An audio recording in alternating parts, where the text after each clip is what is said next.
नमस्कार, मैं वेद प्रकाश हूँ और आपका स्वागत है भाई साहब पॉडकास्ट में।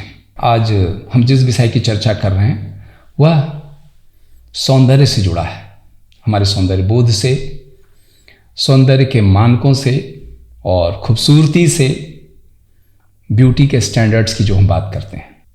भारत में बहुत तरह के आक्रमण हुए, आक्रांता कई आए और बहुत लंबे समय तक हमारा देश ब्रिटिशर्स का उपनिवेश था। वास्तव में जब उपनिवेश का काल आया, यूरोप के लोगों ने अमेरिका, अफ्रीका और एशिया के बहुत बड़े भूभाग पर उन्होंने अपना कब्जा जमाया। उन्होंने न सिर्फ हमारे संसाधनों का दोहन किया, आर्थिक रूप से हमारा शोषण हुआ, बल्कि हमारे संस्कृति को भी उन्होंने कई प्रकार से प्रभावित किया।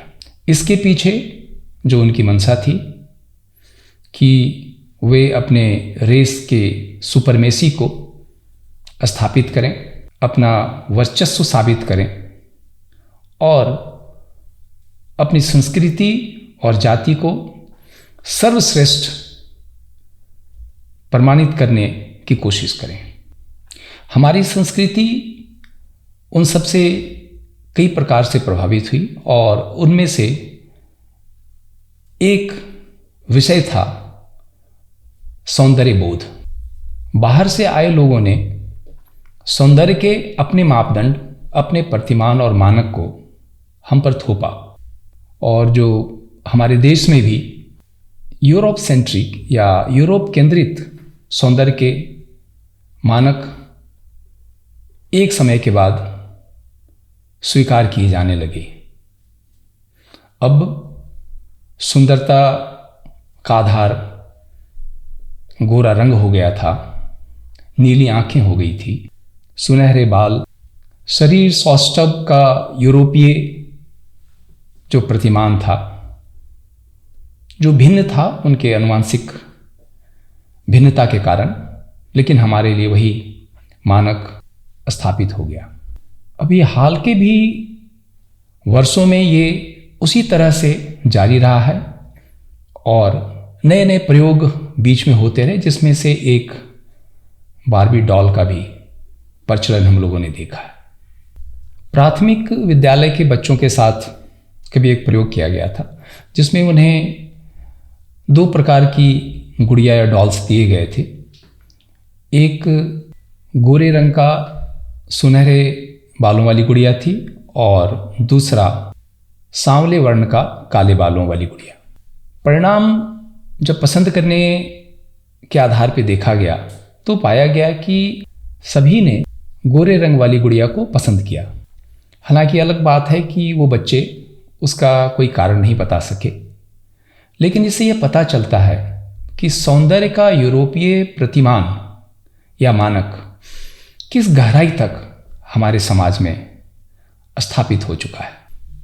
अब चूंकि सौंदर्य का मानक यूरोसेंट्रिक रहा है, तो उस सौंदर्य की दृष्टि से चमड़ी का रंग हो या आँखों का रंग हो या फिर शरीर सौष्ठव के प्रतिमान हो, ये यूरोपीय होने से हमारे देश के बहुत कम लोग उसके आसपास होते हैं।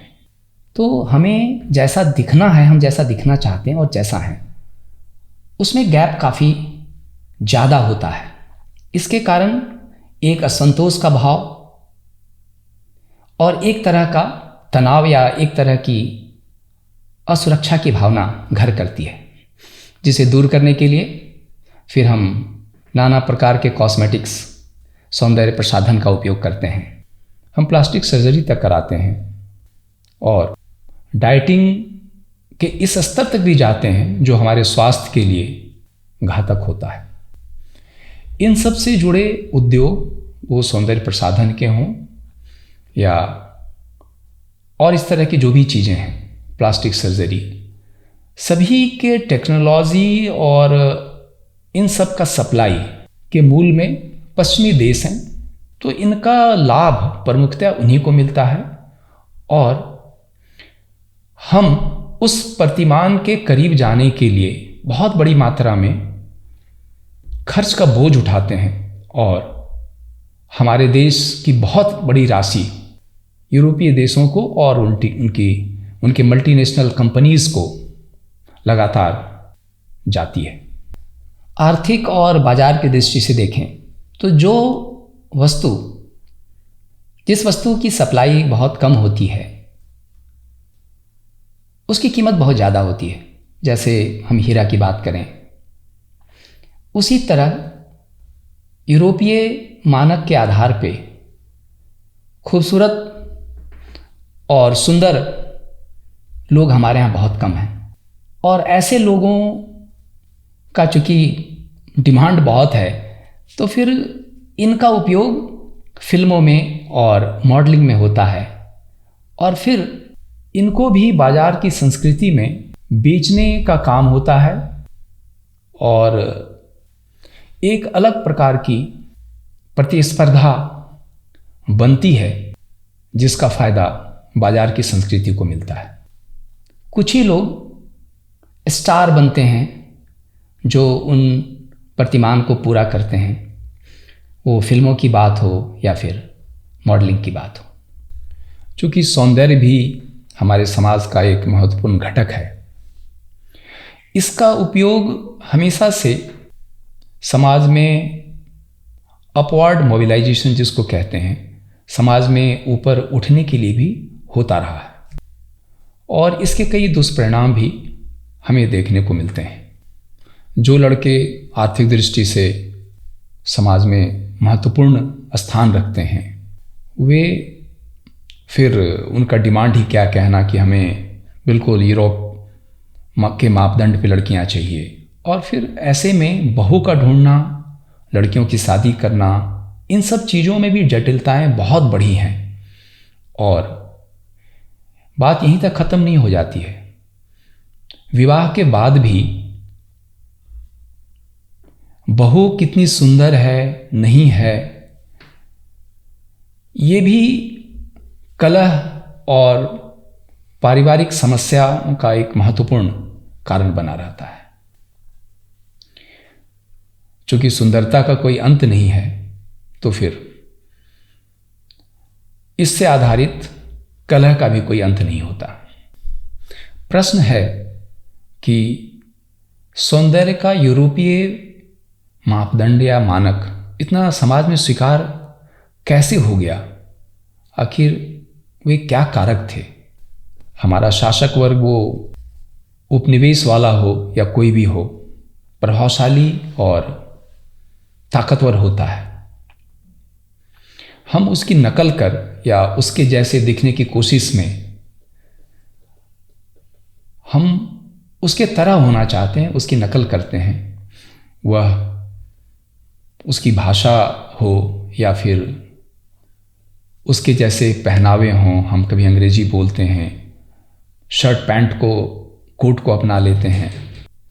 प्रभावशाली दिखने के लिए हमेशा हमारे मन में लालसा होती है और इसलिए हम प्रभावशाली लोगों की हमेशा नकल करते हैं या वैसे दिखना चाहते हैं। ये एक प्रमुख कारण रहा है कि हमारे सौंदर्य के प्रतिमान उनके अनुसार होते रहे हैं और दूसरी तरफ उपनिवेशवादी कार्यकलाप और संस्कृति ने हम पर इन चीज़ों को थोपा भी है। जब कभी विश्व सुंदरी या मिस यूनिवर्स चुनने की बात आती है तो उनके प्रतिमान देखें, बिल्कुल यूरोप के हैं। गाहे बेगाहे भारत से भी चुन लिया जाता है, इसलिए कि उनको कहीं ना कहीं अपने व्यापार को बढ़ाना रहता है। वह सौंदर्य प्रसाधन का व्यापार हो या फैशन इंडस्ट्री की बात हो, उसके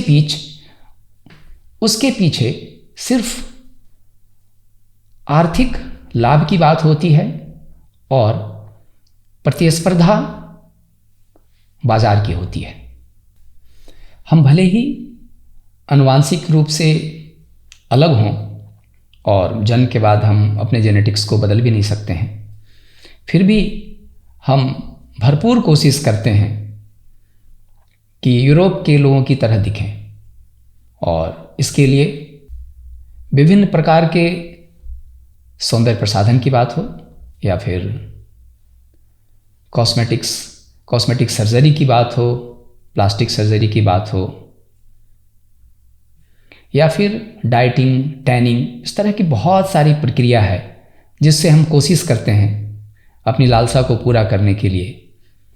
हम रंग रोगन कुछ ऐसा करते हैं कि हम स्थापित सौंदर्य के आसपास अपने को प्रमाणित कर सकें, जो उन प्रतिमानों, उन मानकों के आसपास नहीं होता है। वो सहज ही उपेक्षित महसूस खुद भी करता है, उसकी कई प्रकार से समाज में उपेक्षा भी होती है, और यदि कोई बिल्कुल ही उनसे अलग है तो हंसी का पात्र होता है। कोई थोड़ा मोटा हो तो वह कुरूप की श्रेणी में आ जाता है। पता नहीं यूरोप में क्या फिगर का स्टैंडर्ड रहा है कि लोग 36, 32, 36 और इस तरह के किस किस प्रतिमान की बात करने लगे। प्राचीन काल में हमारे साथ इस प्रकार की समस्या नहीं थी। हम प्राचीन काल के मंदिरों में देखें, वहाँ उकेरी गई नारी की प्रतिमाएं हमारी जैसी हैं और वह हमारी वास्तविकता के करीब है, और इसके बावजूद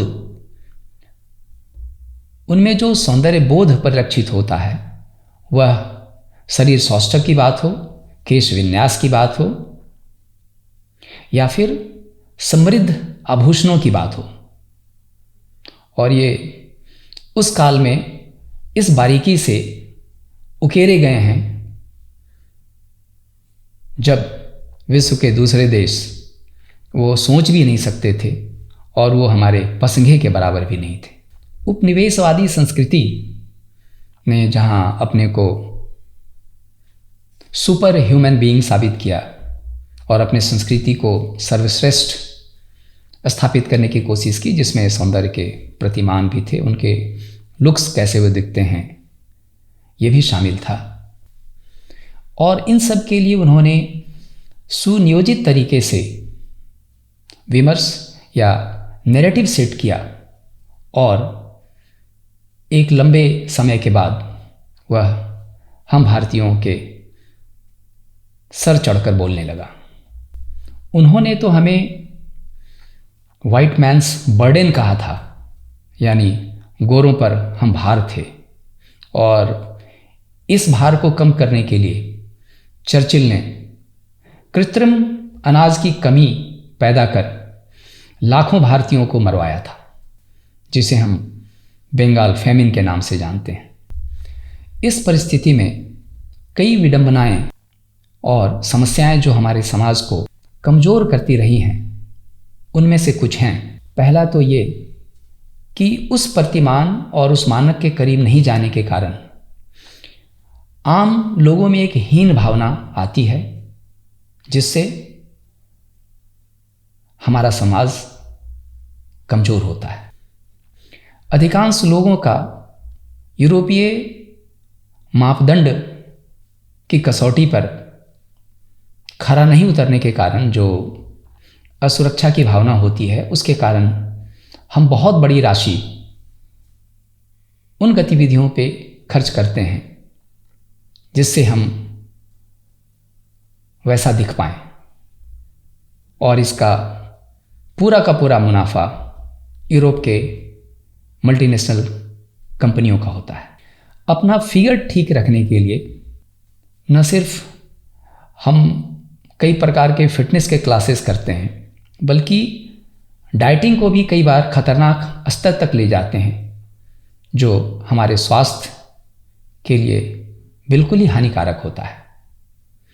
और उसके बाद फिर इलाज के लिए हम पश्चिम के टेक्नोलॉजी पर निर्भर करें। कुल मिलाकर ये सभी शोषण के तंत्र हैं जिसकी शुरुआत पश्चिम से होती है।